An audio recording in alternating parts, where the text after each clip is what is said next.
The Murders in the Rue Morgue by Edgar Allan Poe. The mental features discoursed of as the analytical are, in themselves, but little susceptible of analysis. We appreciate them only in their effects. We know of them, among other things, that they are always to their possessor, when inordinately possessed, a source of the liveliest enjoyment. As the strong man exults in his physical ability, delighting in such exercises as call his muscles into action, so glories the analyst in that moral activity which disentangles. He derives pleasure from even the most trivial occupations bringing his talent into play. He is fond of enigmas, of conundrums, of hieroglyphics, exhibiting in his solutions of each a degree of acumen which appears to the ordinary apprehension preternatural. His results, brought about by the very soul and essence of method, have in truth the whole air of intuition. The faculty of resolution is possibly much invigorated by mathematical study, and especially by that highest branch of it which, unjustly, and merely on account of its retrograde operations, has been called, as if par excellence, analysis. Yet to calculate is not in itself to analyze. A chess player, for example, does the one without effort at the other. It follows that the game of chess, and its effects upon mental character, is greatly misunderstood. I am not now writing a treatise, but simply prefacing a somewhat peculiar narrative by observations very much at random. I will, therefore, take occasion to assert that the higher powers of the reflective intellect are more decidedly and more usefully tasked by the unostentatious game of draughts than by all the elaborate frivolity of chess. In this latter, where the pieces have different and bizarre motions, with various and variable values, what is only complex is mistaken, and not unusual error, for what is profound. The attention is here called powerfully into play. If it flag for an instant, an oversight is committed, resulting in injury or defeat. The possible moves being not only manifold, but involute, the chances of such oversights are multiplied, and in 9 cases out of 10, it is the more concentrative rather than the more acute player who conquers. In drafts, on the contrary, where the moves are unique and have but little variation, the probabilities of inadvertence are diminished, and the mere attention being left comparatively unemployed, what advantages are obtained by either party are obtained by superior acumen. To be less abstract, let us suppose a game of draughts where the pieces are reduced to 4 kings, and where, of course, no oversight is to be expected. It is obvious that here the victory can be decided, the players being at all equal, only by some recherché movement, the result of some strong exertion of the intellect. Deprived of ordinary resources, the analyst throws himself into the spirit of his opponent, identifies himself therewith, and not unfrequently sees thus, at a glance, the sole methods, sometimes indeed absurdly simple ones, by which he may seduce into error or hurry into miscalculation. Whist has long been noted for its influence upon what is termed the calculating power, and men of the highest order of intellect have been known to take an apparently unaccountable delight in it, while eschewing chess as frivolous. Beyond doubt, there is nothing of a similar nature so greatly tasking the faculty of analysis. The best chess player in Christendom may be little more than the best player of chess, but proficiency in whist implies capacity for success in all those more important undertakings where mind struggles with mind. When I say proficiency, I mean that perfection in the game which includes a comprehension of all the sources whence legitimate advantage may be derived. These are not only manifold, but multiform, and lie frequently among recesses of thought altogether inaccessible to the ordinary understanding. To observe attentively is to remember distinctly, and so far, the concentrative chess player will do very well at whist, while the rules of Hoyle, themselves based upon the mere mechanism of the game, are sufficiently and generally comprehensible. Thus to have a retentive memory, and to proceed by the book, are points commonly regarded as the sum total of good playing. but it is in matters beyond the limits of mere rule that the skill of the analyst is evinced. He makes, in silence, a host of observations and inferences. So perhaps do his companions, and the difference in the extent of the information obtained lies not so much in the validity of the inference as in the quality of the observation. The necessary knowledge is that of what to observe. Our player confines himself not at all, nor, because the game is the object, does he reject deductions from things external to the game. He examines the countenance of his partner, comparing it carefully with that of each of his opponents. He considers the mode of assorting the cards in each hand, often counting trump by trump and honor by honor, through the glances bestowed by their holders upon each. He notes every variation of face as the play progresses, gathering a fund of thought from the differences in the expression of certainty, of surprise, of triumph, or of chagrin. From the manner of gathering up a trick, he judges whether the person taking it can make another in the suit. He recognizes what is played through feint, by the air with which it is thrown upon the table. A casual or inadvertent word, the accidental dropping or turning of a card, with the accompanying anxiety or carelessness in regard to its concealment, the counting of the tricks with the order of their arrangement, embarrassment, hesitation, eagerness, or trepidation, all afford to his apparently intuitive perception indications of the true state of affairs. The first 2 or 3 rounds having been played, he is in full possession of the contents of each hand, and thenceforward puts down his cards with as absolute a precision of purpose as if the rest of the party had turned outward the faces of their own. The analytical power should not be confounded with simple ingenuity, for whilst the analyst is necessarily ingenious, the ingenious man is often remarkably incapable of analysis. The constructive or combining power, by which ingenuity is usually manifested, and to which the phrenologists, I believe erroneously, have assigned a separate organ, supposing it a primitive faculty, has been so frequently seen in those whose intellect bordered otherwise upon idiocy, as to have attracted general observation among writers on morals. Between ingenuity and the analytic ability, there exists a difference far greater, indeed, than that between the fancy and the imagination, but of a character very strictly analogous. It will be found, in fact, that the ingenious are always fanciful, and the truly imaginative never otherwise than analytic. The narrative which follows will appear to the reader somewhat in the light of a commentary upon the propositions just advanced. Residing in Paris during the spring and part of the summer of an undisclosed year in the 1800s, I there became acquainted with a Monsieur C. Auguste Dupin. This young gentleman was of an excellent, indeed of an illustrious family, but by a variety of untoward events had been reduced to such poverty that the energy of his character succumbed beneath it, and he ceased to bestir himself in the world, or to care for the retrieval of his fortunes. By courtesy of his creditors, there still remained in his possession a small remnant of his patrimony, and upon the income arising from this he managed, by means of a rigorous economy, to procure the necessaries of life, without troubling himself about its superfluities. Books, indeed, were his sole luxuries, and in Paris these are easily obtained.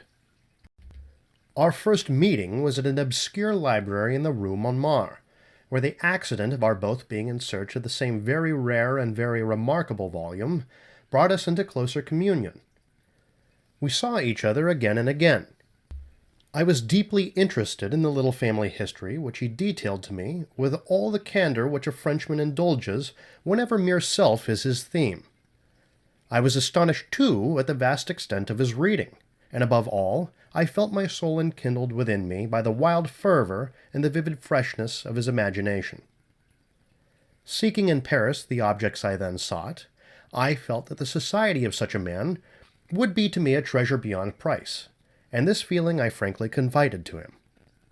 It was at length arranged that we should live together during my stay in the city, and as my worldly circumstances were somewhat less embarrassed than his own, I was permitted to be at the expense of renting and furnishing in a style which suited the rather fantastic gloom of our common temper, a time-eaten and grotesque mansion, long deserted through superstitions into which we did not inquire. and tottering to its fall in a retired and desolate portion of the Faubourg Saint-Germain.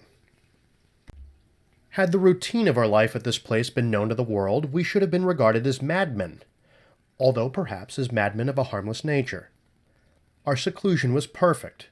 We admitted no visitors.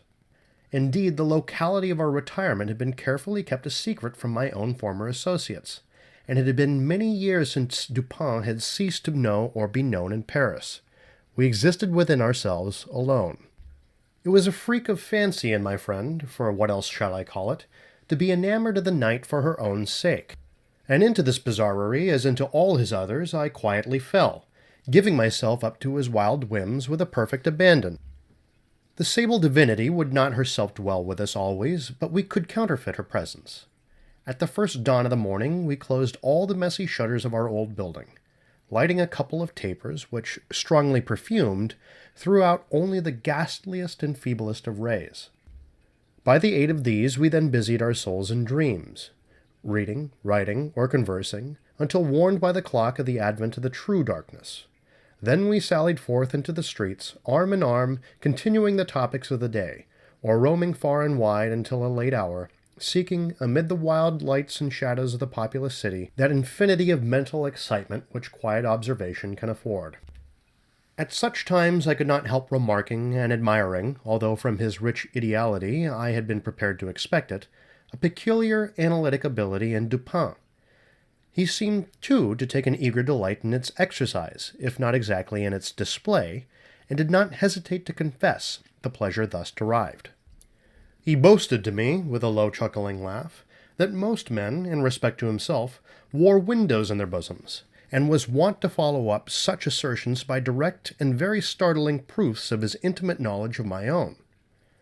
His manner at these moments was frigid and abstract. His eyes were vacant in expression, while his voice, usually a rich tenor, rose into a treble, which would have sounded petulantly but for the deliberateness and entire distinctness of the enunciation. Observing him in these moods, I often dwelt meditatively upon the old philosophy of the bipart soul, and amused myself with the fancy of a double Dupin, the creative and the resolvent. Let it not be supposed, from what I have just said, that I am detailing any mystery or penning any romance. What I have described in the Frenchman was merely the result of an excited or perhaps of a diseased intelligence. But of the character of his remarks at the periods in question, an example will best convey the idea. We were strolling one night down a long dirty street in the vicinity of the Palais Royal. Being both apparently occupied with thought, neither of us had spoken a syllable for 15 minutes at least. All at once, Dupin broke forth with these words. "He is a very little fellow, that's true, and would do better for the Théâtre des Variétés." "There can be no doubt of that," I replied unwittingly, and not at first observing, so much had I been absorbed in reflection, the extraordinary manner in which the speaker had chimed in with my meditations. In an instant afterward I recollected myself, and my astonishment was profound. "Dupin," I said gravely, "this is beyond my comprehension. I do not hesitate to say that I am amazed, and can scarcely credit my senses. How was it possible you should know I was thinking of—" Here I paused, to ascertain beyond a doubt whether he really knew of whom I thought. "Of Chantilly," said he. "Why do you pause?" "You were remarking to yourself that his diminutive figure unfitted him for tragedy." This was precisely what had formed the subject of my reflections. Chantilly was a quondam cobbler of the Rue Saint-Denis, who, becoming stage-mad, had attempted the role of Xerxes, in Crébillon's tragedy so called, and been notoriously pasquinated for his pains. "Tell me, for heaven's sake," I exclaimed, "the method, if method there is, by which you have been enabled to fathom my soul in this matter." In fact, I was even more startled than I would have been willing to express. "It was the Fruiterer," replied my friend, "who brought you to the conclusion that the mender of souls was not of sufficient height for Xerxes et id genus omne." "The Fruiterer! You astonish me. I know no Fruiterer whomsoever." "The man who ran up against you as we entered the street. It may have been 15 minutes ago." I now remembered that, in fact, a fruiterer, carrying upon his head a large basket of apples, had nearly thrown me down by accident as we passed from the Rue C into the thoroughfare where we stood, but what this had to do with Chantilly I could not possibly understand. There was not a particle of charlatanerie about Dupin. "I will explain," he said, "and that you may comprehend all clearly, we will first retrace the course of your meditations from the moment in which I spoke to you until that of the rencontre with the fruiterer in question. The larger links of the chain run thus: Chantilly, Orion, Dr. Nichols, Epicurus, stereotomy, the street stones, the fruiterer. There are few persons who have not, at some period of their lives, amused themselves in retracing the steps by which particular conclusions of their own minds have been attained. The occupation is often full of interest, and he who attempts it for the first time is astonished by the apparently illimitable distance and incoherence between the starting point and the goal. What, then, must have been my amazement when I heard the Frenchman speak what he had just spoken, and when I could not help acknowledging that he had spoken the truth. He continued. "We had been talking of horses, if I remember aright, just before leaving the Rue C. This was the last subject we discussed. As we crossed into the street, a fruiterer, with a large basket upon his head, brushing quickly past us, thrust you upon a pile of paving stones collected at a spot where the causeway is undergoing repair. You stepped upon one of those loose fragments, slipped, slightly strained your ankle, appeared vexed or sulky, muttered a few words, turned to look at the pile, and then proceeded in silence. I was not particularly attentive to what you did, but observation has become with me, of late, a species of necessity.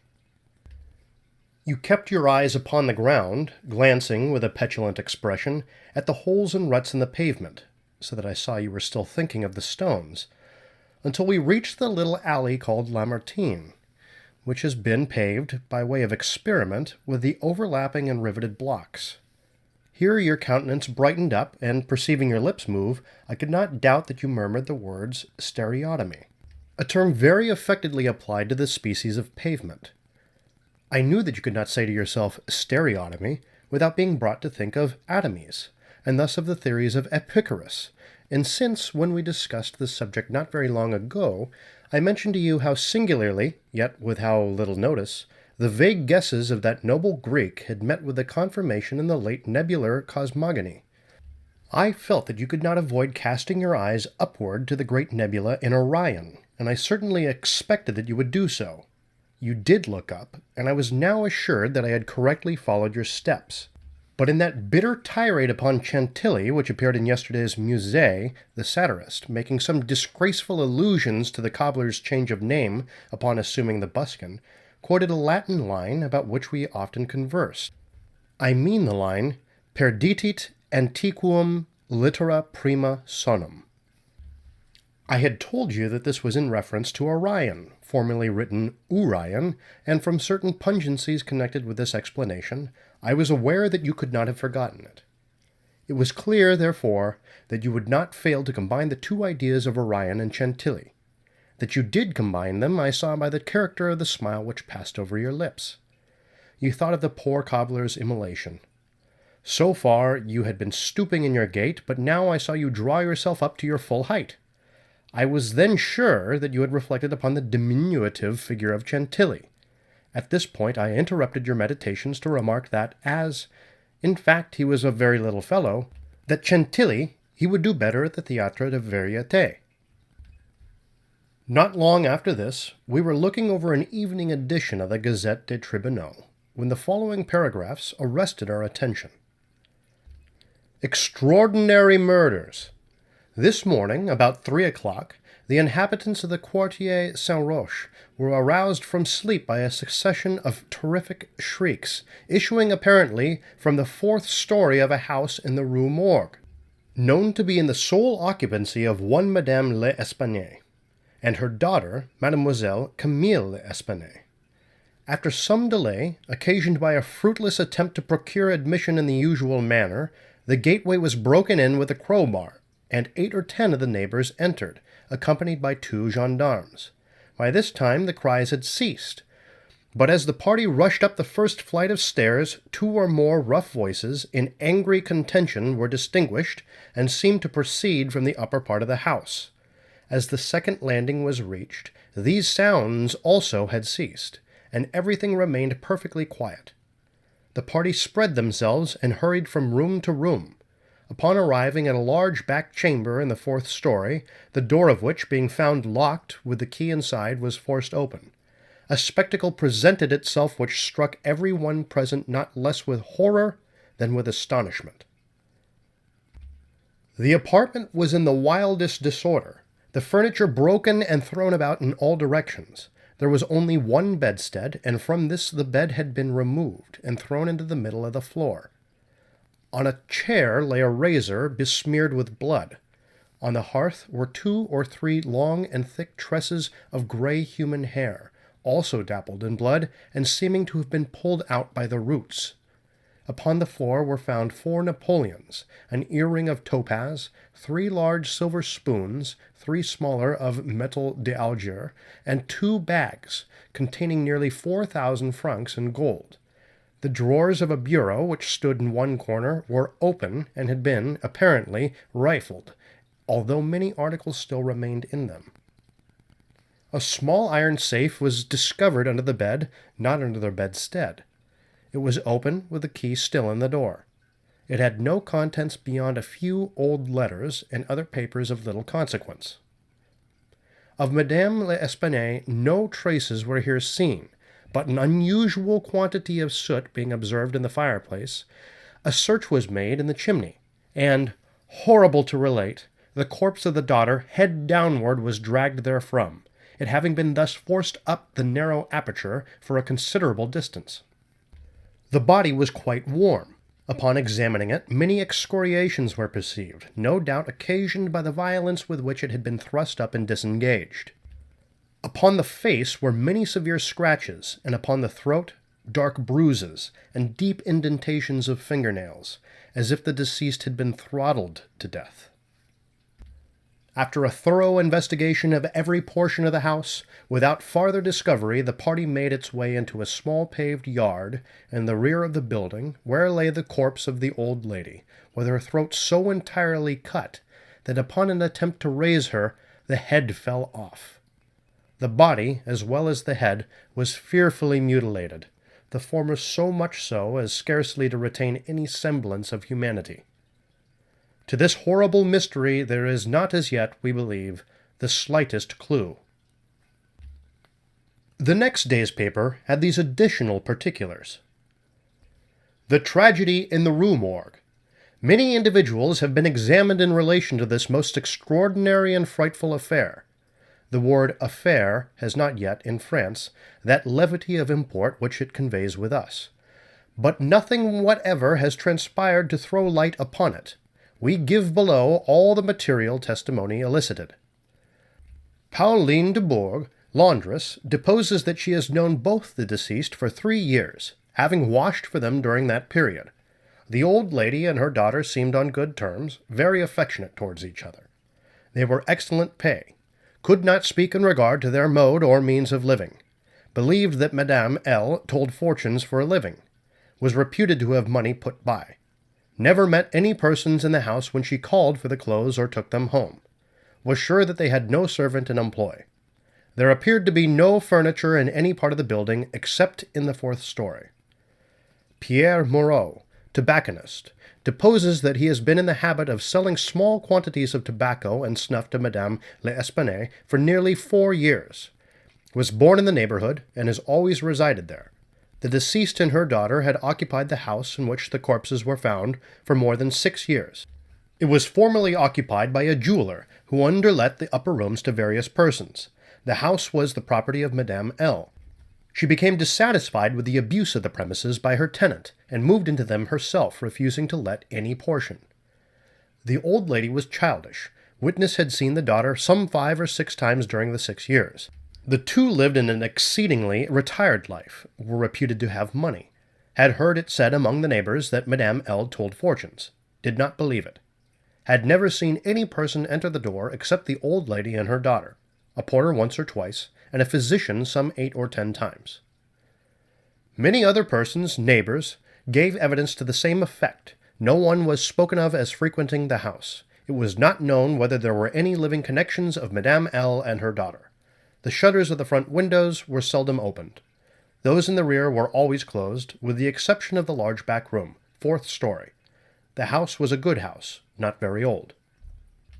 Isidore Musset, gendarme, deposes that he was called to the house about 3 o'clock in the morning, and found some 20 or 30 persons at the gateway, endeavoring to gain admittance. Forced it open, at length, with a bayonet, not with a crowbar.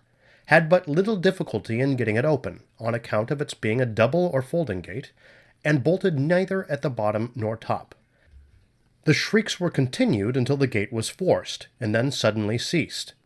They seemed to be screams of some person, or persons, in great agony, were loud and drawn out, not short and quick. Witness led the way upstairs. Upon reaching the first landing, heard 2 voices in loud and angry contention. The one a gruff voice, the other much shriller, a very strange voice. Could distinguish some words of the former, which was that of a Frenchman. Was positive that it was not a woman's voice. Could distinguish the words sacre and diable. The shrill voice was that of a foreigner. Could not be sure whether it was the voice of a man or of a woman. Could not make out what was said, but believed the language to be Spanish. The state of the room and of the bodies was described by this witness as we described them yesterday. Henri Duval, a neighbor, and by trade a silversmith, deposes that he was one of the party who first entered the house. Corroborates the testimony of Musset in general. As soon as they were forced an entrance, they reclosed the door to keep out the crowd, which collected very fast, notwithstanding the lateness of the hour. The shrill voice, this witness thinks, was that of an Italian. Was certain it was not French. Could not be sure that it was a man's voice. It might have been a woman's. Was not acquainted with the Italian language. Could not distinguish the words, but was convinced by the intonation that the speaker was an Italian. Knew Madame L. and her daughter. Had conversed with both frequently. Was sure that the shrill voice was not that of either the deceased. Monsieur Odenheimer, restaurateur. This witness volunteered his testimony. Not speaking French, was examined through an interpreter. Is a native of Amsterdam. Was passing the house at the time of the shrieks. They lasted for several minutes, probably 10. They were long and loud, very awful and distressing. Was one of those who entered the building. Corroborated the previous evidence in every respect but one. Was sure that the shrill voice was that of a man, of a Frenchman. Could not distinguish the words uttered. They were loud and quick, unequal, spoken apparently in fear as well as in anger. The voice was harsh, not so much shrill as harsh. Could not call it a shrill voice. The gruff voice said repeatedly sacre, diable, and once mon Dieu. Jules Minaud, banker, of the firm Minaud et Fils, Rue de Lorraine, is the elder Minaud. Madame l'Espanaye had some property, had opened an account with his banking house in the spring of the year, 8 years previously. Made frequent deposits in small sums, had checked for nothing until the 3rd day before her death, when she took out in person the sum of 4,000 francs. This sum was paid in gold, and a clerk went home with the money. Adolphe Lebon, clerk to Minaud et Fils, deposes that on the day in question, about noon, he accompanied Madame l'Espanaye to her residence with the 4,000 francs, put up in 2 bags. Upon the door being opened, Mademoiselle L. appeared and took from his hands one of the bags, while the old lady relieved him of the other. He then bowed and departed. Did not see any person in the street at the time. It is a by-street, very lonely. William Bird, tailor, deposes that he was one of the party who entered the house, is an Englishman, has lived in Paris 2 years, was one of the first to ascend the stairs, heard the voices in contention. The gruff voice was that of a Frenchman, could make out several words, but cannot now remember all. Heard distinctly sacre and mon Dieu. There was a sound at the moment as if of several persons struggling, a scraping and scuffling sound. The shrill voice was very loud, louder than the gruff one. Is sure that it was not the voice of an Englishman. Appeared to be that of a German. Might have been a woman's voice. Does not understand German. 4 of the above-named witnesses, being recalled, deposed that the door of the chamber in which was found the body of Mademoiselle L. was locked on the inside when the party reached it. Everything was perfectly silent, no groans or noises of any kind. Upon forcing the door, no person was seen. The windows, both of the back and front room, were down and firmly fastened from within. A door between the 2 rooms was closed, but not locked. The door leading from the front room into the passage was locked, with the key on the inside.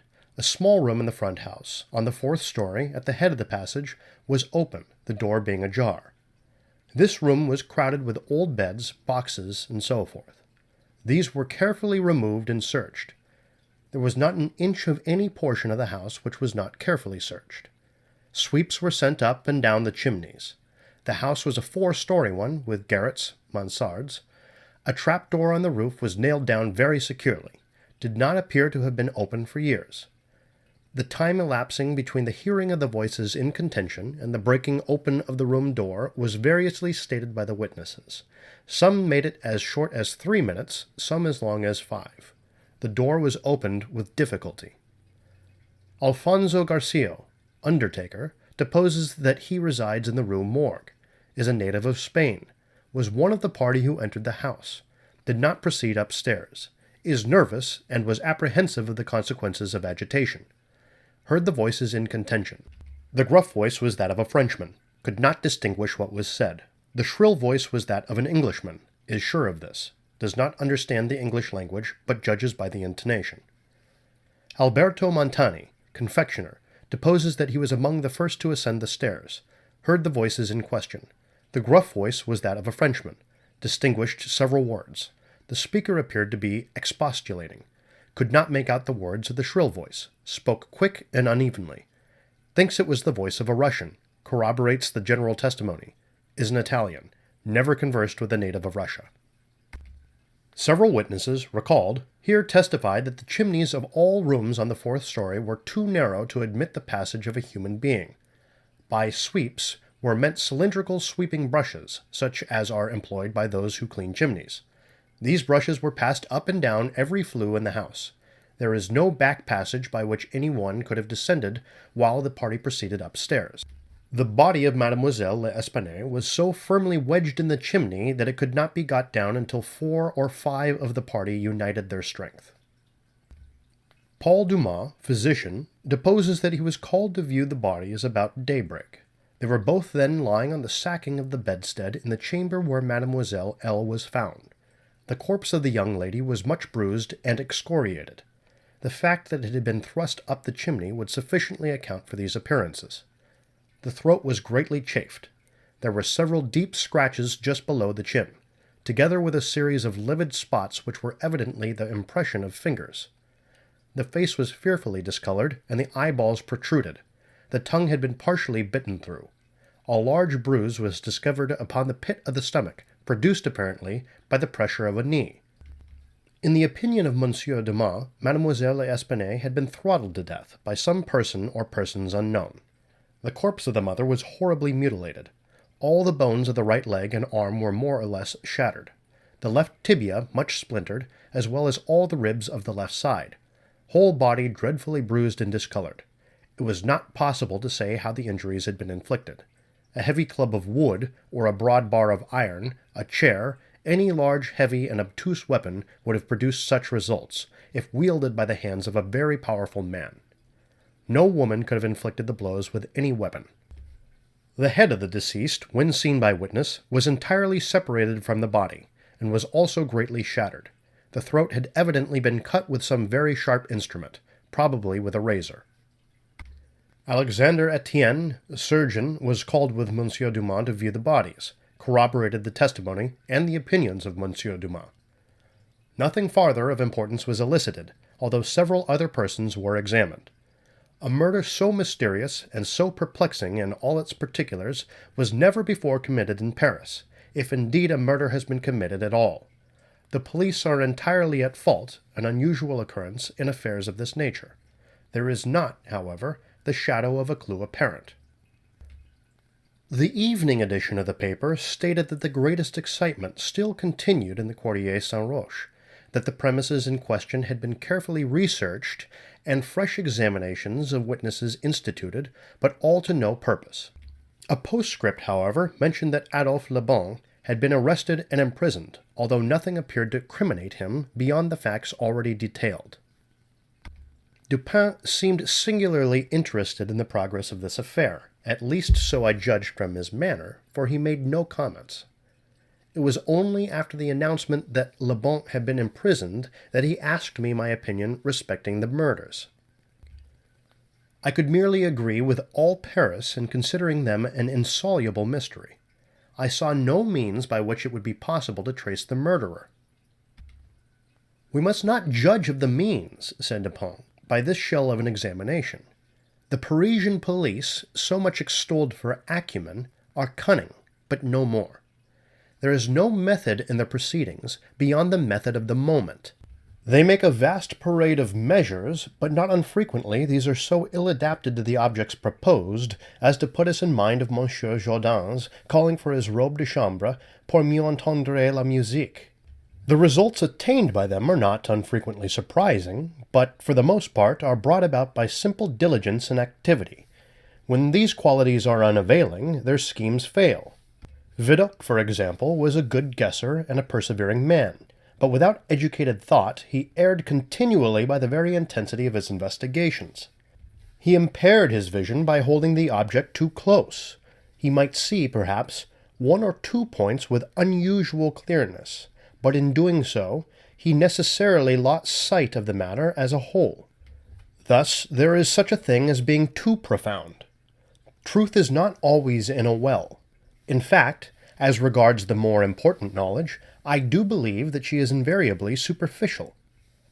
The depth lies in the valleys where we seek her, and not upon the mountain tops where she is found.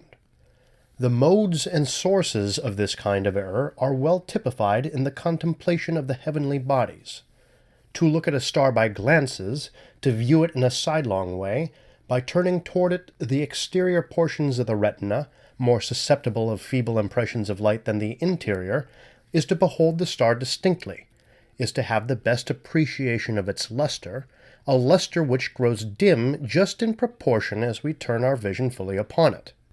A greater number of rays actually fall upon the eye in the latter case, but in the former there is more refined capacity for comprehension.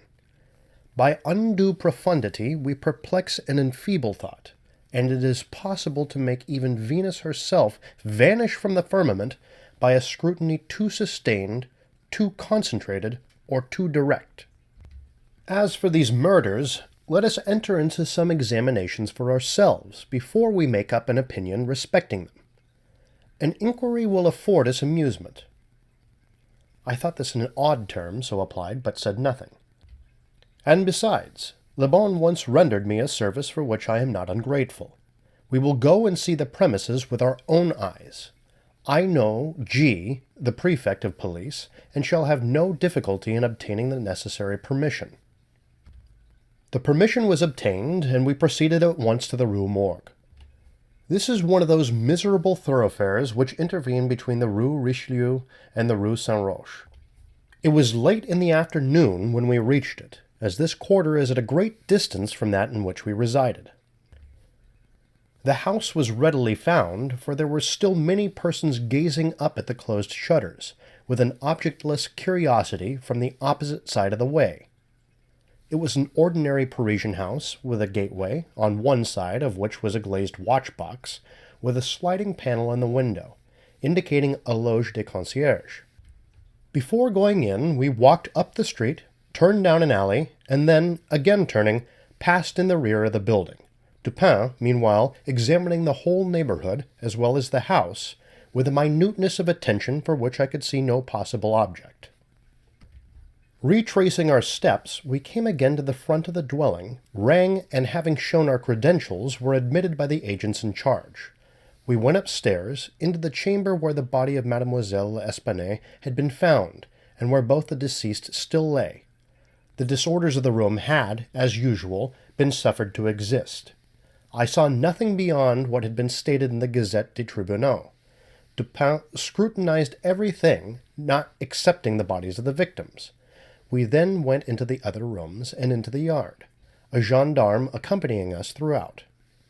The examination occupied us until dark, when we took our departure.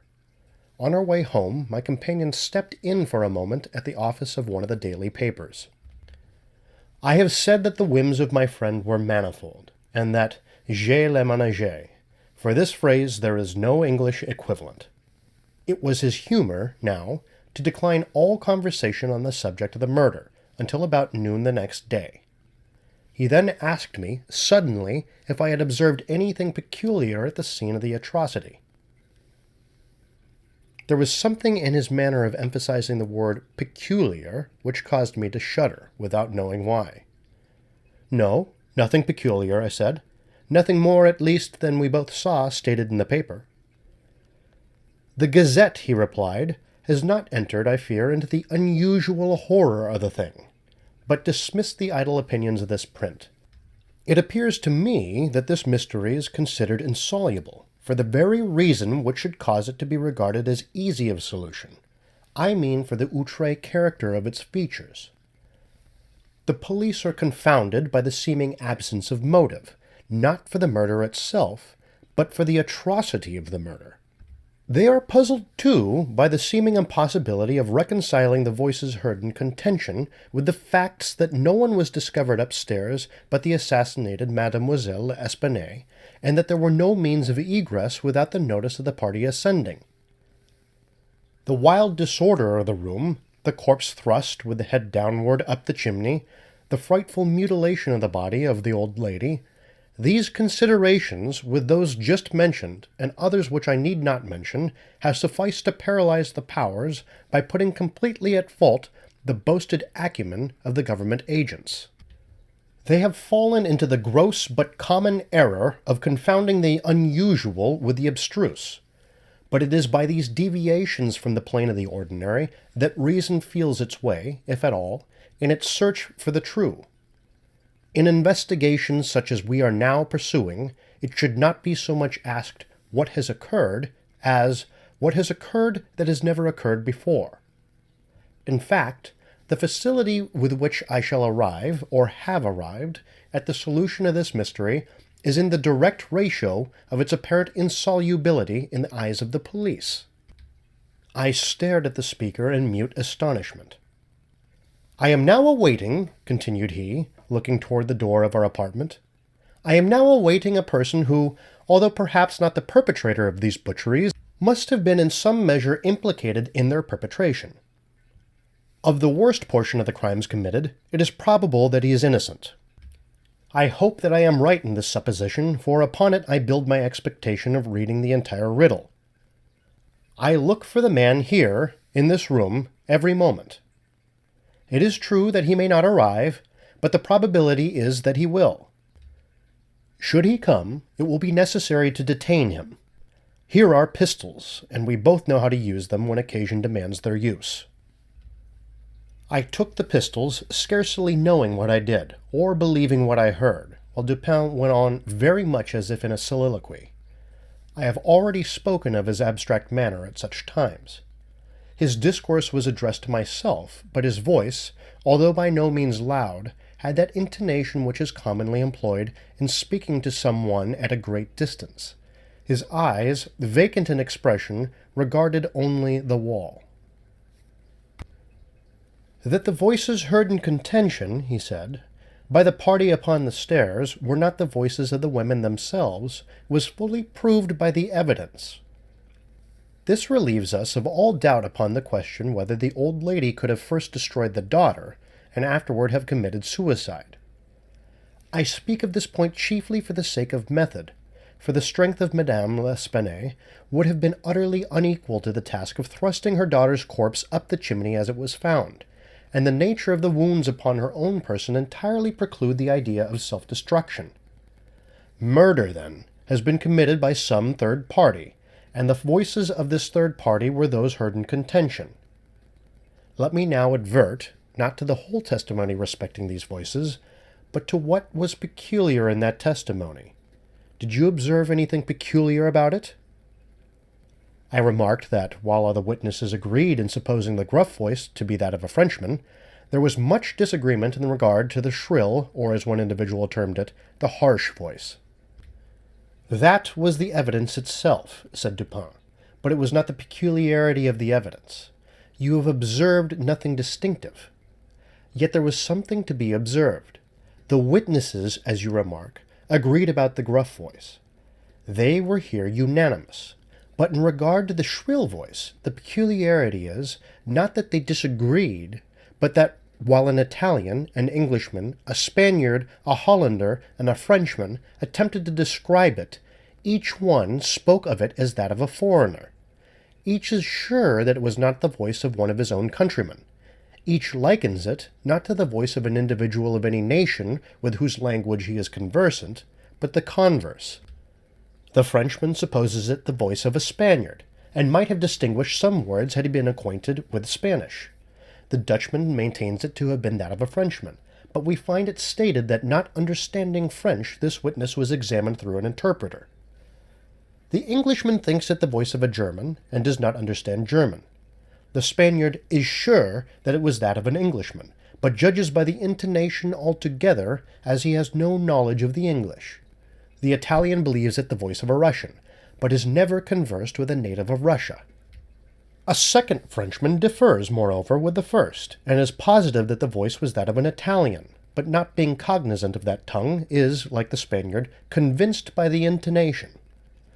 Now, how strangely unusual must that voice have really been about which such testimony as this could have been elicited, in whose tones even denizens of the 5 great divisions of Europe could recognize nothing familiar. You will say that it might have been the voice of an Asiatic, of an African. Neither Asiatics nor Africans abound in Paris, but without denying the inference, I will now merely call your attention to 3 points. The voice is termed by one witness harsh rather than shrill.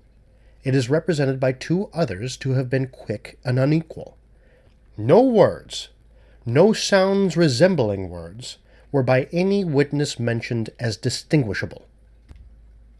I know not, continued Dupin, what impression I may have made so far upon your own understanding, but I do not hesitate to say that legitimate deductions, even from this portion of the testimony, the portion respecting the gruff and shrill voices, are in themselves sufficient to engender a suspicion which should give direction to all farther progress in the investigation of the mystery.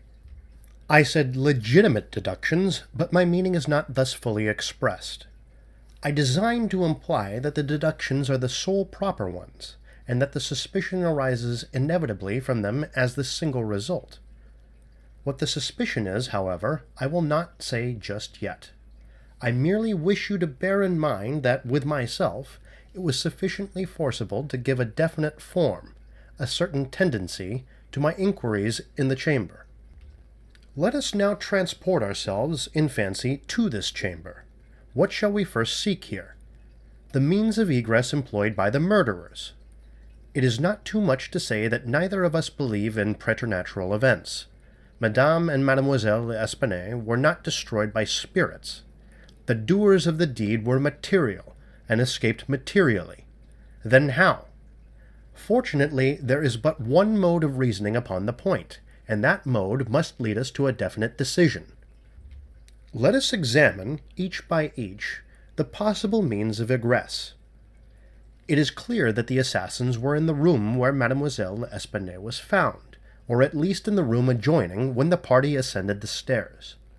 It is then only from these 2 apartments that we have to seek issues.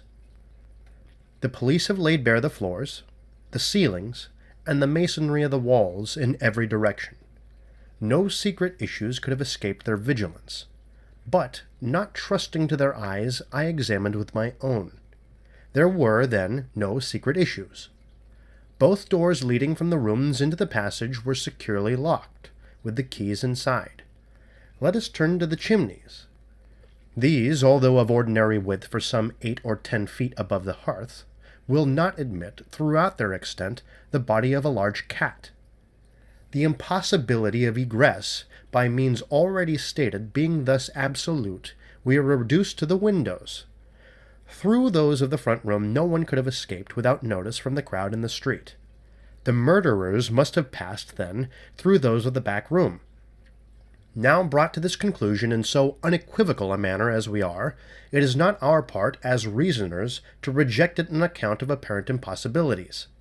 It is only left for us to prove that these apparent impossibilities are in reality not such. There are 2 windows in this chamber. One of them is unobstructed by furniture and is wholly visible. The lower portion of the other is hidden from view by the head of the unwieldy bedstead, which is thrust close up against it. The former was found securely fastened from within. It resisted the utmost force of those who endeavored to raise it. A large gimlet hole had been pierced in its frame to the left, and a very stout nail was found fitted therein, nearly to the head. Upon examining the other window, a similar nail was seen similarly fitted in it, and a vigorous attempt to raise this sash failed also. The police were now entirely satisfied that egress had not been in these directions, and therefore it was thought a matter of supererogation to withdraw the nails and open the windows. My own examination was somewhat more particular, and was so for the reason I have just given, because here it was, I knew, that all apparent impossibilities must be proved to be not such in reality. I proceeded to think thus, a posteriori. The murderers did escape from one of these windows. This being so, they could not have refastened the sashes from the inside, as they were found fastened, the consideration which put a stop, through its obviousness, to the scrutiny of the police in this quarter. Yet the sashes were fastened. They must then have the power of fastening themselves. There was no escape from this conclusion. I stepped to the unobstructed casement, withdrew the nail with some difficulty, and attempted to raise the sash. It resisted all my efforts as I had anticipated. A concealed spring must, I now knew, exist, and this corroboration of my idea convinced me that my premises, at least, were correct, however mysterious still appeared the circumstances attending the nails. A careful search soon brought to light the hidden spring. I pressed it, and, satisfied with the discovery, forbore to upraise the sash. I now replaced the nail and regarded it attentively. A person passing out through this window might have reclosed it, and the spring would have caught, but the nail could not have been replaced. The conclusion was plain, and again narrowed in the field of my investigations. The assassins must have escaped through the other window. Supposing, then, the springs upon each sash to be the same, as was probable, there must be found a difference between the nails, or at least between the modes of their fixture. Getting upon the sacking of the bedstead, I looked over the headboard minutely at the second casement. Passing my hand down behind the board, I readily discovered and pressed the spring, which was, as I had supposed, identical in character with its neighbor. I now looked at the nail. It was as stout as the other, and apparently fitted in the same manner, driven in nearly up to the head. You will say that I was puzzled, but if you think so, you must have misunderstood the nature of the inductions. To use a sporting phrase, I had not been once at fault. The scent had never for an instant been lost. There was no flaw in any link of the chain. I had traced the secret to its ultimate result, and that result was the nail.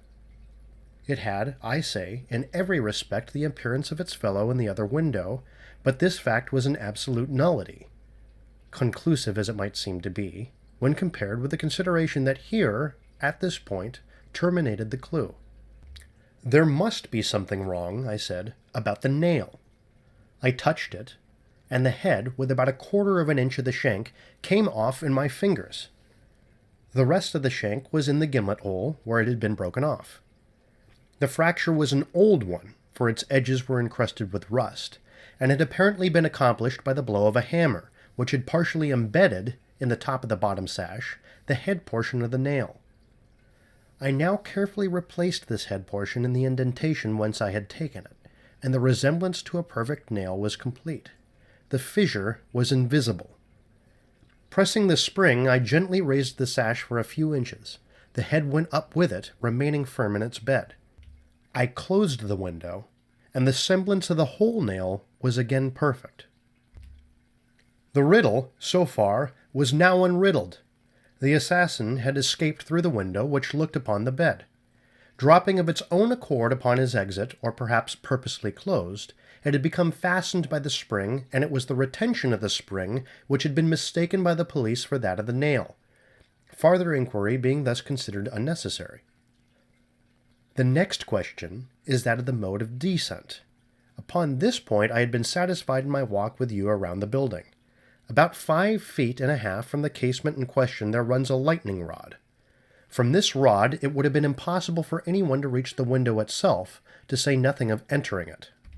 I observed, however, that the shutters of the fourth story were of the peculiar kind called by Parisian carpenters ferrades, a kind rarely employed at the present day, but frequently seen upon very old mansions at Lyons and Bordeaux. They are in the form of an ordinary door, a single, not a folding door, except that the lower half is latticed or worked in open trellis, thus affording an excellent hold for the hands. In the present instance, these shutters are fully 3.5 feet broad. When we saw them from the rear of the house, they were both about half open, that is to say, they stood off at right angles from the wall. It is probable that the police, as well as myself, examined the back of the tenement, but, if so, in looking at these ferrades in the line of their breadth, as they must have done, they did not perceive this great breadth itself, or, at all events, failed to take it into due consideration. In fact, having once satisfied themselves that no egress could have been made in this quarter, they would naturally bestow here a very cursory examination. It was clear to me, however, that the shutter belonging to the window at the head of the bed would, if swung fully back to the wall, reach to within 2 feet of the lightning rod. It was also evident that by exertion of a very unusual degree of activity and courage, an entrance into the window from the rod might have been thus effected. By reaching to the distance of 2.5 feet, we now suppose the shutter open to its whole extent, a robber might have taken a firm grasp upon the trellis work. Letting go, then, his hold upon the rod, placing his feet securely against the wall, and springing boldly from it, he might have swung the shutter so as to close it, and, if we imagine the window open at the time, might even have swung himself into the room. I wish you to bear especially in mind that I have spoken of a very unusual degree of activity as requisite to success in so hazardous and so difficult a feat. It is my design to show you, first, that the thing might possibly have been accomplished, but secondly, and chiefly, I wish to impress upon your understanding the very extraordinary, the almost preternatural character of that agility which could have accomplished it. You will say, no doubt, using the language of the law, that to make out my case, I should rather undervalue than insist upon a full estimation of the activity required in this matter. This may be the practice in law, but it is not the usage of reason. My ultimate object is only the truth. My immediate purpose is to lead you to place in juxtaposition that very unusual activity of which I have just spoken, with that very peculiar shrill, or harsh, and unequal voice, about whose nationality no two persons could be found to agree, and in whose utterance no syllabification could be detected. At these words, a vague and half-formed conception of the meaning of Dupin flitted over my mind. I seemed to be upon the verge of comprehension, without power to comprehend, as men at times find themselves upon the brink of remembrance, without being able in the end to remember. My friend went on with his discourse. You will see, he said, that I have shifted the question from the mode of egress to that of ingress. It was my design to convey the idea that both were effected in the same manner, at the same point. Let us now revert to the interior of the room. Let us survey the appearances here. The drawers of the bureau, it is said, had been rifled, although many articles of apparel still remained within them. The conclusion here is absurd. It is a mere guess, a very silly one, and no more. How are we to know that the articles found in the drawers were not all these drawers had originally contained? Madame l'Espanaye and her daughter lived an exceedingly retired life, saw no company, seldom went out, had little use for numerous changes of habiliment. Those found were at least of as good quality as any likely to be possessed by these ladies. If a thief had taken any, why did he not take the best? Why did he not take all? In a word, why did he abandon 4,000 francs in gold to encumber himself with a bundle of linen? The gold was abandoned.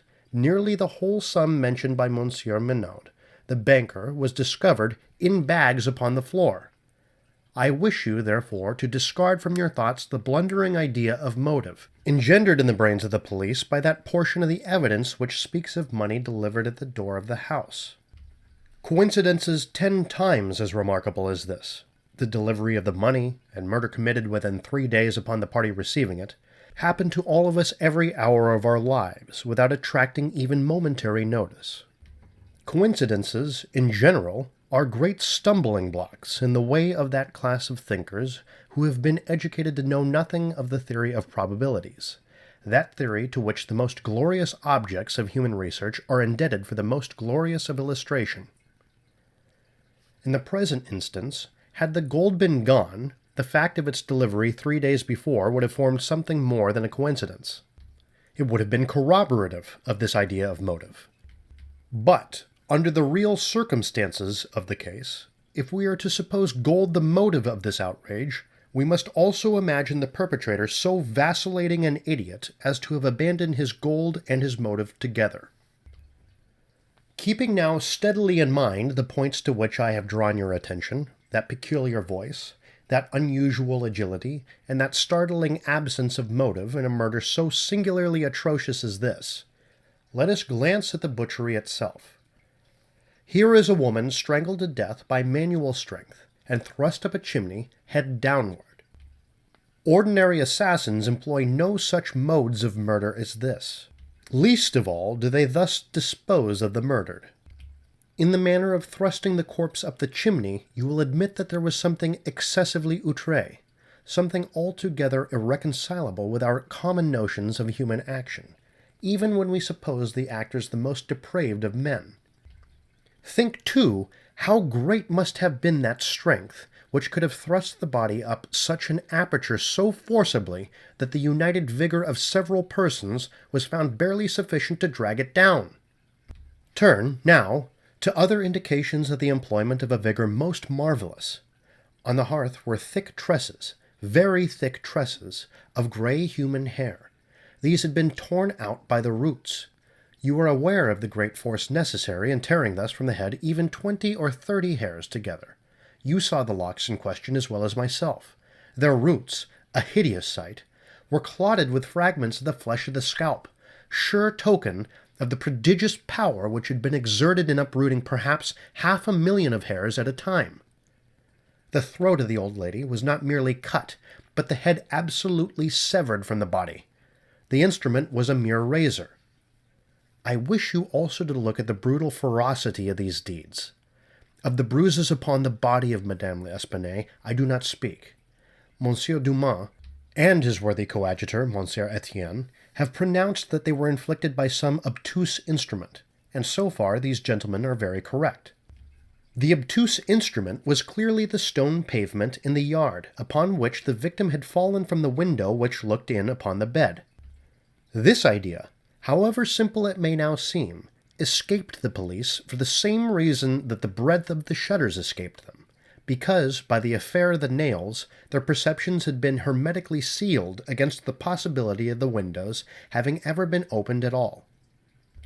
If now, in addition to all these things, you have properly reflected upon the odd disorder of the chamber, we have gone so far as to combine the ideas of an agility astounding, a strength superhuman, a ferocity brutal, a butchery without motive, a grotesquerie and horror absolutely alien from humanity, and a voice foreign in tone to the ears of men of many nations, and devoid of all distinct or intelligible syllabification.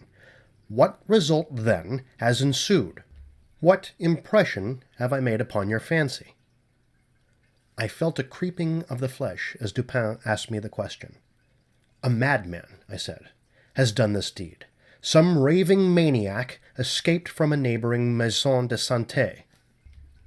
In some respects, he replied, your idea is not irrelevant, but the voices of madmen, even in their wildest paroxysms, are never found to tally with that peculiar voice heard upon the stairs. Madmen are of some nation, and their language, however incoherent in its words, has always the coherence of syllabification. Besides, the hair of a madman is not such as I now hold in my hand. I disentangled this little tuft from the rigidly clutched fingers of Madame l'Espanaye. Tell me what you can make of it." "Dupin," I said, completely unnerved, "this hair is most unusual. This is no human hair." "I have not asserted that it is," said he.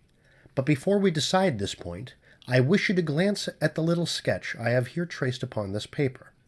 It is a facsimile drawing of what has been described in one portion of the testimony as dark bruises and deep indentations of fingernails upon the throat of Mademoiselle L'Espanaye, and in another, by Messieurs Dumas and Etienne, as a series of livid spots, evidently the impression of fingers. You will perceive," continued my friend, spreading out the paper upon the table before us, "that this drawing gives the idea of a firm and fixed hold. There is no slipping apparent. Each finger has retained, possibly until the death of the victim, the fearful grasp by which it originally embedded itself. Attempt now to place all your fingers at the same time in the respective impressions as you see them." I made the attempt in vain. "We are possibly not giving this matter a fair trial," he said. "The paper is spread out upon a plain surface, but the human throat is cylindrical. Here is a billet of wood, the circumference of which is about that of the throat. Wrap the drawing around it, and try the experiment again." I did so, but the difficulty was even more obvious than before. "This," I said, "is the mark of no human hand." "Read now," replied Dupin, "this passage from Cuvier." It was a minute, anatomical, and generally descriptive account of the large fulvous orangutan of the East Indian Islands. The gigantic stature, the prodigious strength and activity, the wild ferocity, and the imitative propensities of these mammalia are sufficiently well known to all. I understood the full horrors of the murder at once. "The description of the digits," said I, as I made an end of reading, "is in exact accordance with this drawing. I see that no animal but an orangutan of the species here mentioned could have impressed the indentations as you have traced them. This tuft of tawny hair, too, is identical in character with that of the beast of Cuvier. But I cannot possibly comprehend the particulars of this frightful mystery. Besides, there were two voices heard in contention, and one of them was unquestionably the voice of a Frenchman." "True, and you will remember an expression attributed almost unanimously by the evidence to this voice, the expression 'Mon Dieu.' This, under the circumstances, has been justly characterized by one of the witnesses, Montani, the confectioner, as an expression of remonstrance, or expostulation. Upon these two words, therefore, I have mainly built my hopes of a full solution of the riddle. A Frenchman was cognizant of the murder. It is possible, indeed it is far more than probable, that he was innocent of all participation in the bloody transactions which took place. The orangutan may have escaped from him. He may have traced it to the chamber, but under the agitating circumstances which ensued, he could never have recaptured it. It is still at large. I will not pursue these guesses, for I have no right to call them more, since the shades of reflection upon which they are based are scarcely of sufficient depth as to be appreciable by my own intellect, and since I could not pretend to make them intelligible to the understanding of another. We will call them guesses, then, and speak of them as such. If the Frenchman in question is indeed, as I suppose, innocent of this atrocity, this advertisement which I left last night, upon our return home, at the office of Le Monde, a paper devoted to the shipping interest and much sought by sailors, will bring him to our residence." He handed me a paper, and I read thus: "Caught, in the Bois de Boulogne, early in the morning of the," here he inserted the date of the murder, "a very large tawny orangutan of the Bornese species. The owner, who is ascertained to be a sailor belonging to a Maltese vessel, may have the animal again upon identifying it satisfactorily, and paying a few charges arising from its capture and keeping. Call at No. Rue Faubourg Saint-Germain, à Troisième." "How was it possible," I asked, "that you should know the man to be a sailor and belonging to a Maltese vessel?" "I do not know it," said Dupin. "I am not sure of it. Here, however, is a small piece of ribbon, which, from its form and from its greasy appearance, has evidently been used in tying the hair in one of those long queues of which sailors are so fond. Moreover, this knot is one of which few besides sailors can tie, and is particular to the Maltese. I picked the ribbon up at the foot of the lightning rod. It could not have belonged to either of the deceased. Now if, after all, I am wrong in my induction from this ribbon, that the Frenchman was a sailor belonging to a Maltese vessel, still I can have done no harm in saying what I did in the advertisement. If I am in error, he will merely suppose that I have been misled by some circumstance into which he will not take the trouble to inquire. But if I am right, a great point is gained. Cognizant although innocent of the murder, the Frenchman will naturally hesitate about replying to the advertisement, without demanding the orangutan. He will reason thus: I am innocent. I am poor. My orangutan is of great value. To one in my circumstance a fortune of itself. Why should I lose it through idle apprehensions of danger? Here it is, within my grasp. It was found in the Bois de Boulogne, at a vast distance from the scene of that butchery. How can it ever be suspected that a brute beast should have done the deed? The police are at fault. They have failed to procure the slightest clue. Should they even trace the animal, it would be impossible to prove me cognizant of the murder, or to implicate me in guilt on account of that cognizance. Above all, I am known. The advertiser designates me as the possessor of the beast. I am not sure to what limit his knowledge may extend. Should I avoid claiming a property of so great value, which it is known that I possess, I will render the animal at least liable to suspicion. It is not my policy to attract attention either to myself or to the beast. I will answer the advertisement, get the orangutan, and keep it close until this matter has blown over. At this moment we heard a step upon the stairs. "Be ready," said Dupin, "with your pistols, but neither use them nor show them until at a signal from myself." The front door of the house had been left open, and the visitor had entered without ringing and advanced several steps upon the staircase. Now, however, he seemed to hesitate. Presently we heard him descending. Dupin was moving quickly to the door when we again heard him coming up. He did not turn back a second time, but stepped up with decision and rapped at the door of our chamber. "Come in," said Dupin, in a cheerful and hearty tone. A man entered. He was a sailor, evidently, a tall, stout, and muscular-looking person, with a certain daredevil expression of countenance, not altogether unprepossessing. His face, greatly sunburnt, was more than half hidden by whisker and mustachio. He had with him a huge oaken cudgel, but appeared to be otherwise unarmed. He bowed awkwardly and bade us good evening in French accents, which, although somewhat Neufchatelish, were still sufficiently indicative of a Parisian origin. "Sit down, my friend," said Dupin. "I suppose you have called about the orangutan. Upon my word, I almost envy you the possession of him.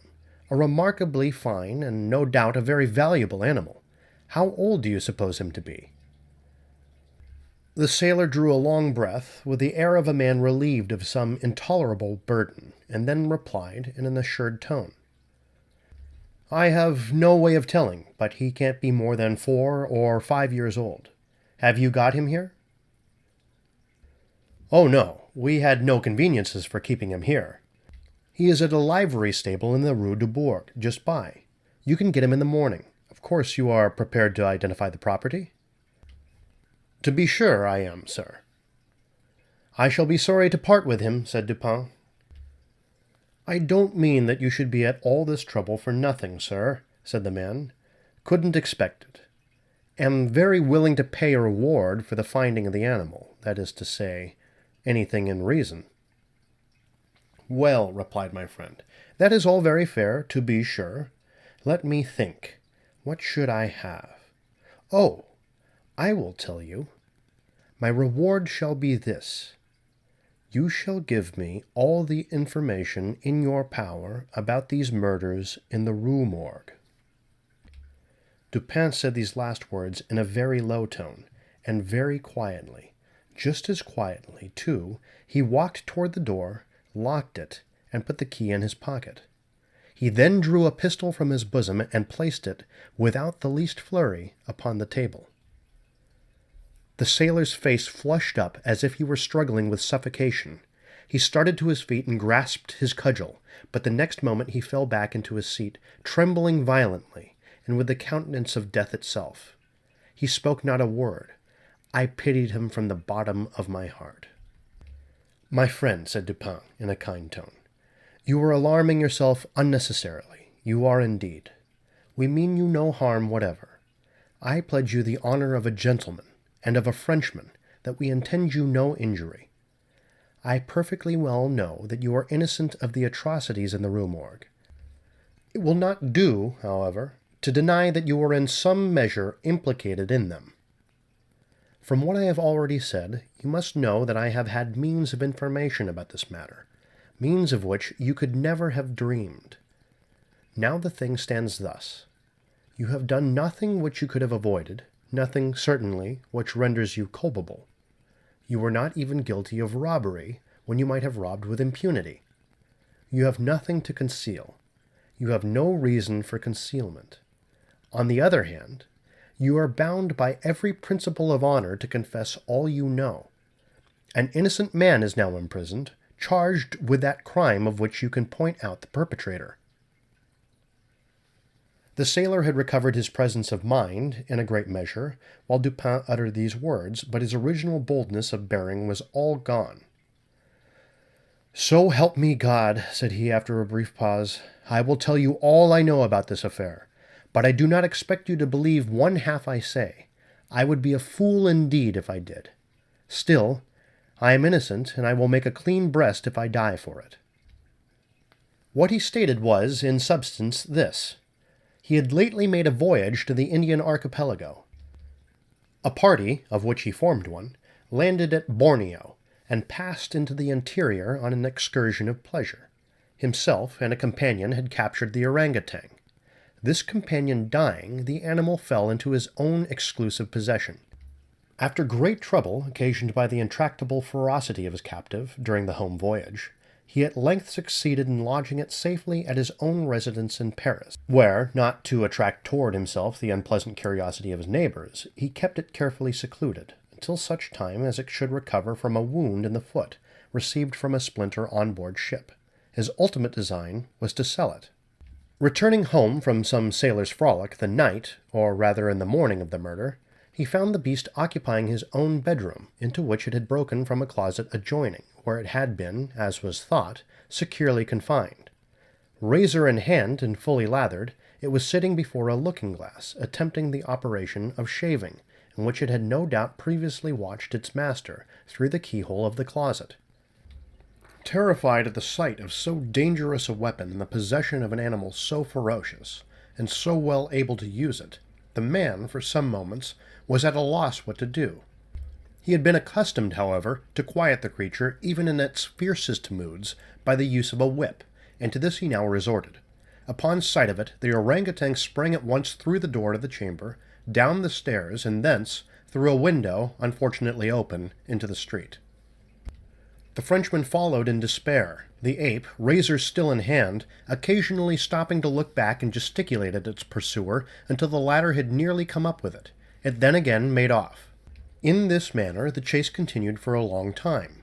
The streets were profoundly quiet, as it was nearly 3 o'clock in the morning. In passing down an alley in the rear of the Rue Morgue, the fugitive's attention was arrested by a light gleaming from the open window of Madame L'Espanaye's chamber, in the 4th story of her house.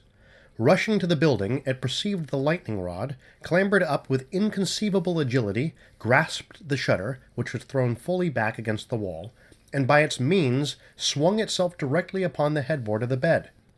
The whole feat did not occupy a minute. The shutter was kicked open again by the orangutan as it entered the room. The sailor, in the meantime, was both rejoiced and perplexed.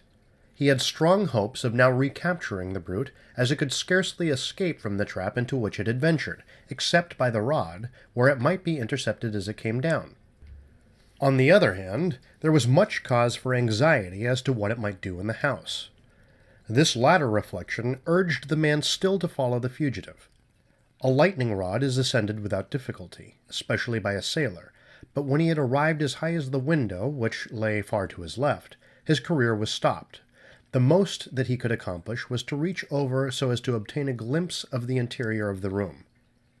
At this glimpse, he nearly fell from his hold through excess of horror. Now it was that those hideous shrieks arose upon the night, which had startled from slumber the inmates of the Rue Morgue.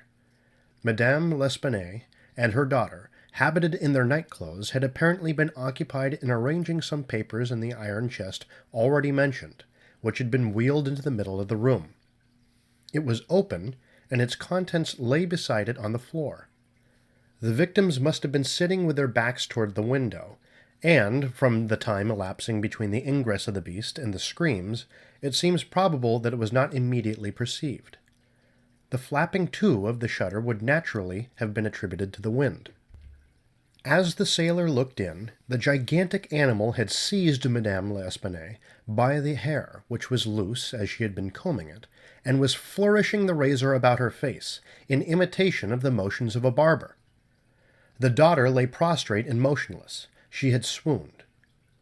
The screams and struggles of the old lady, during which the hair was torn from her head, had the effect of changing the probably pacific purposes of the orangutan into those of wrath. With one determined sweep of its muscular arm, it nearly severed her head from her body. The sight of blood inflamed its anger into frenzy. Gnashing its teeth and flashing fire from its eyes, it flew upon the body of the girl and embedded its fearful talons in her throat, retaining its grasp until she expired. Its wandering and wild glances fell at this moment upon the head of the bed, over which the face of its master, rigid with horror, was just discernible. The fury of the beast, who no doubt bore still in mind the dreaded whip, was instantly converted into fear. Conscious of having deserved punishment, it seemed desirous of concealing its bloody deeds, and skipped about the chamber in an agony of nervous agitation, throwing down and breaking the furniture as it moved, and dragging the bed from the bedstead. In conclusion, it seized first the corpse of the daughter, and thrust it up the chimney as it was found, then that of the old lady, which it immediately hurled through the window headlong.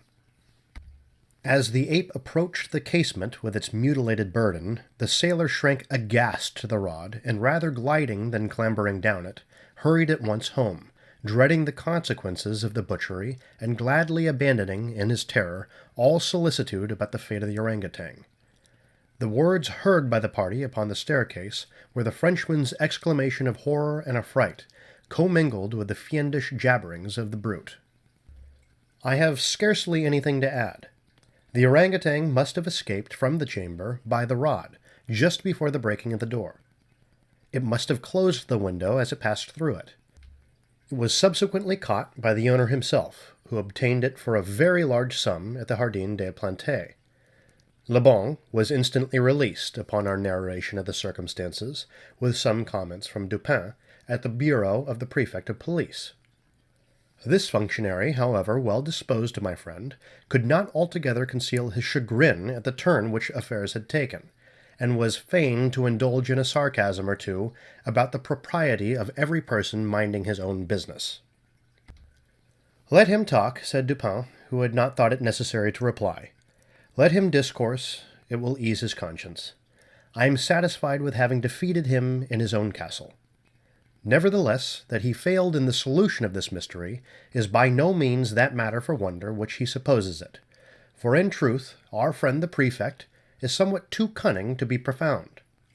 In his wisdom is no stamen.